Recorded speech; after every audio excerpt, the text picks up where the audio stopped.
நீங்க பேசுறீங்கல்ல, அவர் ஏன் அதை பத்தியே பேச மாட்டேங்கிறாரு? பாதிக்கப்பட்டவர் காரணங்கள் இருக்கும், அதை அவர்கிட்ட தானே கேட்கணும். சினிமாக்காரனா என் குடும்பஸ்தனா எப்போ தேவையோ அப்போ குரல் கொடுக்க வேண்டியது ஒரு ஆதங்கம்.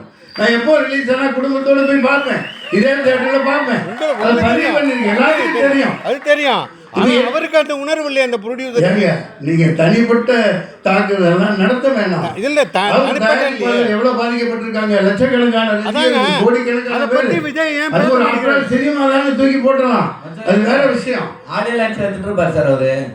ஆடியோ லான்ச் எடுத்துக்க வரா, அப்புறம் என்ன ஆடியோ சார் மலேசியாவோட மாலிக் போய் பின்னிட்டானே, பெரிய மாலிக் மலேசியாவே தூக்கி போட்டு அது வரைக்கும் உலக சரித்திரத்தில் இல்லாத அளவுக்கு பண்ணியிருக்காரு. ஏழையா சார் நீங்க குரல் கொடுத்துருக்கீங்க? தமிழ்நாட்டில் நடத்திருந்தா பரவாயில்ல. நான் வந்து ஒரு ப்ரொடியூசரா அது உன்னோட பேசுறேங்க. ஆடியோ லட்சம் பல கோடி போயிருக்கோம். ஆமா, ஏன் தமிழ்நாட்டில் இருக்க மலேசியாவில் போய் இருக்கிறீங்க? என்ன பேசுறீங்க? அமெரிக்காவில் கூட வைப்பாங்க. நம்ம தமிழ் சினிமா எங்கே போயிருக்குது? துபாயில் கூட வைக்கலாம். நல்லா நடந்துச்சா அங்கே? என்ன பேச்சு பேசுறீங்க? டிக்கெட் விற்பனை பண்ணி தான் சார் உள்ள அலோவ் பண்ணாங்க. எது டிக்கெட் வித்து தான் உள்ள? சரி, அதனால உங்களுக்கு என்ன போகுது? நீங்க ஏன் வைத்தறிச்சல் பண்றீங்க? சின்ன படம், அதாவது வெறுப்பு அரசியல் கூடாது. இல்ல இல்ல கேளுங்க, நீங்க கேட்டு என்ன கேட்டாலும் நாக்க பிடிக்கிட்டு சாப்பிட மாதிரி கேளுங்க. தேட்டர் கிடைக்கல, இப்போ அவர்கிட்ட டைரக்ட் ப்ரொடியூசர். அதுதான் நண்பரு, அதுதான் நண்பரு. தேட்டர் கொடுக்க மாட்டேங்கிறாங்க, ஓடிடி கொடுக்க மாட்டேங்கிறாங்க. இதெல்லாம் சேனலைஸ் பண்ணணும். சரியான ஒரு பாடி இருக்கணும்.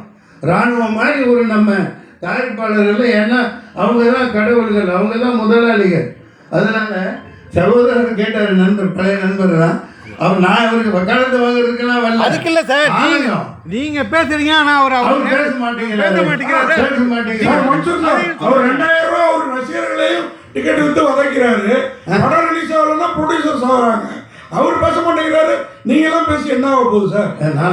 அவர் நாளைக்கு அரசியல்வாதியை வந்து என் உடம்புல ரத்தம் ஓடுது இல்லையா? மீடியாவே மீட் பண்ண மாட்டேங்கிறாரு. நீங்க 2000 ரூபாய் வாங்கிக்கிட்டு அவரு சினிமா காட்டாருன்னு சொல்றீங்க. அதுக்கு பவர் இருக்குது. வாங்குறவன் வாங்குறான், கொடுக்குறவன் கொடுக்குறான்.